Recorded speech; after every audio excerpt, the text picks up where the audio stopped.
نبوت کی دلیل کے طور پہ اپنی ذات کو پیش کیا تھا کہ میری نبوت کی سب سے بڑی دلیل میری اپنی ذات ہے۔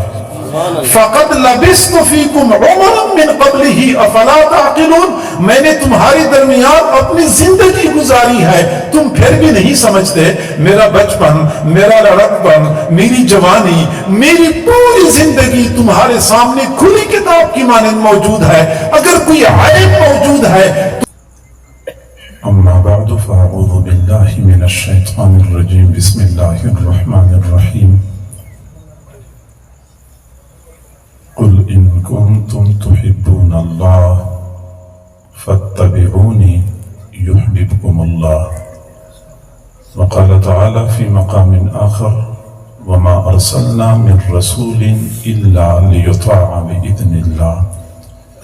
صدق اللہ العظیم وبلغنا رسوله النبی الکریم ونحن على ذلك لمن الشاہدین والشاکرین والحمد للہ رب العالمین۔ اللہم صل علی سیدنا محمد وعلی آل سیدنا محمد وبارک وسلم۔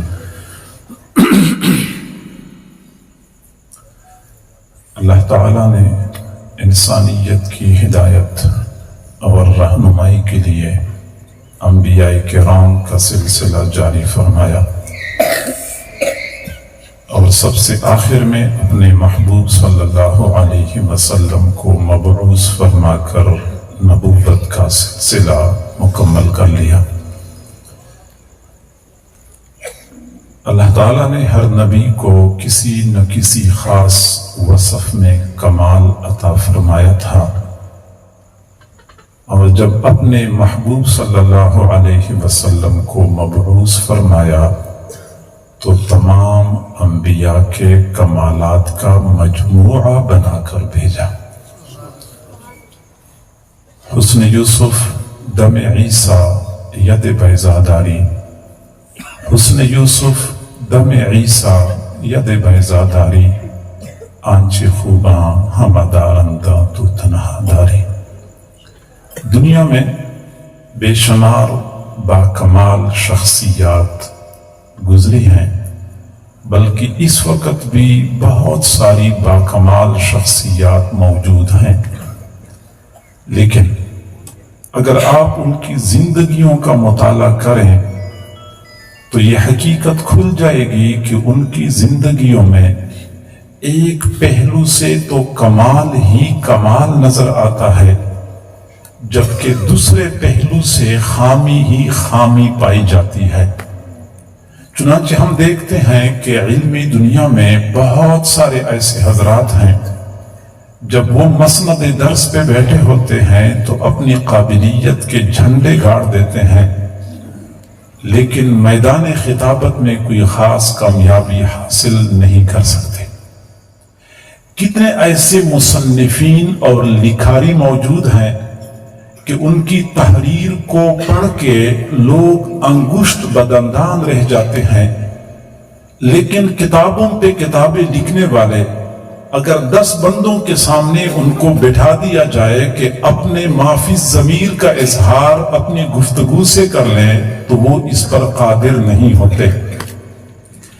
کتنے ایسے فوجی جرنیل گزرے ہیں جب انہوں نے دشمنوں کے ملک کا رخ کر لیا تو شہروں کے شہر فتح کر لیے، لیکن جب وہی جرنیل ایوان اقتدار میں آئے تو ناکام حکمران ثابت ہو گئے۔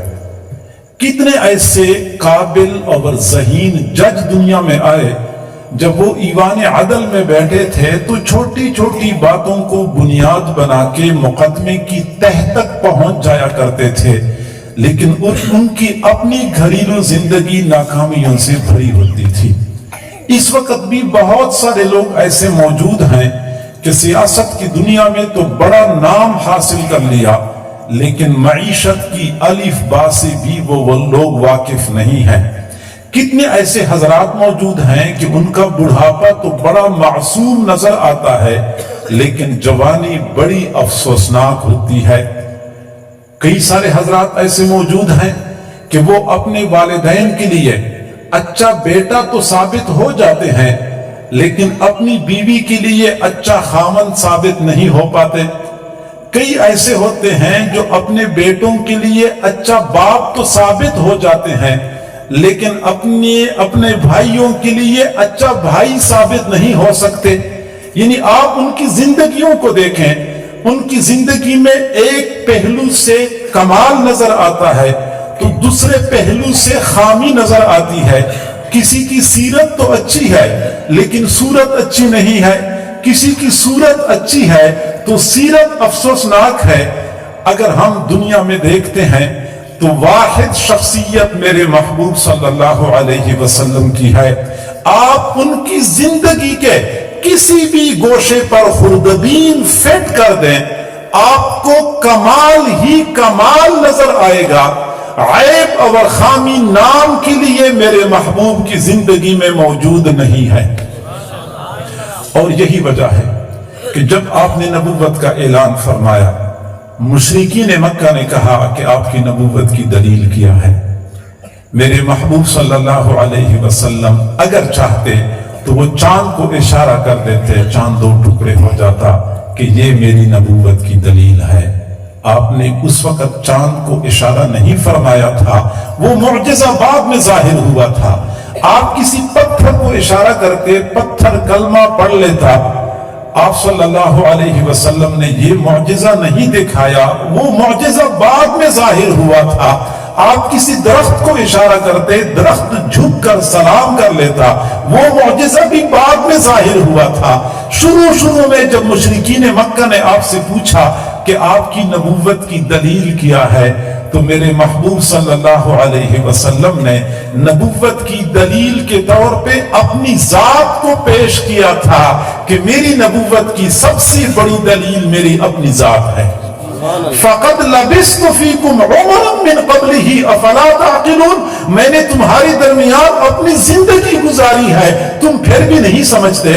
میرا بچپن, میرا لڑکپن, میری جوانی, میری پوری زندگی تمہارے سامنے کھلی کتاب کی مانند موجود ہے. اگر کوئی عیب موجود ہے تو مجھے بتا دو, اگر کوئی عیب نہیں ہے تو ایسی بے عیب زندگی ایک نبی کی ہو سکتی. اپنی ذات کو نبوت کی دلیل کے طور پہ پیش کر دیا.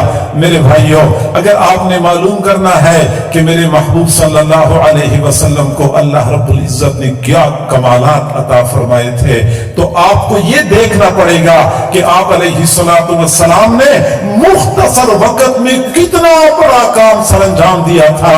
آپ صلی اللہ علیہ وسلم کو اللہ رب العزت نے جس معاشرے کی اصلاح کے لیے بھیجا تھا وہ معاشرہ دنیا کا پست ترین معاشرہ تھا. دنیا میں ایسی کوئی خرابی نہیں ہے جو اس معاشرے میں موجود نہیں تھی. چنانچہ لوٹ مار, قتل و غارت, ظلم و ستم, قتل مقاتلے, زناکاریاں, فحاشیاں, عریانیاں, تمام خرابیاں اس معاشرے کے اندر موجود تھی. انسان اخلاقی طور پہ اتنا گر چکا تھا کہ سنگ دل باپ اپنی نوزائیدہ بیٹی کو زندہ تردور کیا کرتا تھا اور اس پر فخر کرتا تھا. چھوٹی چھوٹی باتوں کی وجہ سے لڑائی شروع ہو جاتی تھی, سینکڑوں سال تک وہ لڑائی چلتی رہتی تھی. مکہ مکرمہ کے قریب ایک موسمی بازار لگتا تھا, عکاظ اس کا نام تھا. عکاظ بازار میں ایک آدمی زمین پر بیٹھ گیا اور اپنی ٹانگ پھیلا دی اور کہنے لگا, ہے کوئی ایسا آدمی جو اس ٹانگ کو موڑ سکے؟ اگلے آدمی کو غصہ آیا, اچھا مجھے چیلنج کرتا ہے. اس کے ہاتھ میں کلہاڑا تھا, ایک زوردار وار کر لیا, ٹانگ کو موڑ تو نہ سکا, البتہ اس کے 2 ٹکڑے کر دیے. اس کے خاندان کے لوگ آئے, اس کو قتل کر دیا.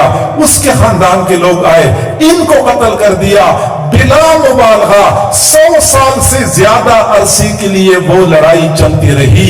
سینکڑوں لوگ اس میں قتل ہو گئے. بات صرف اتنی تھی, ہے کوئی ایسا آدمی جو اس ٹانگ کو موڑ سکے؟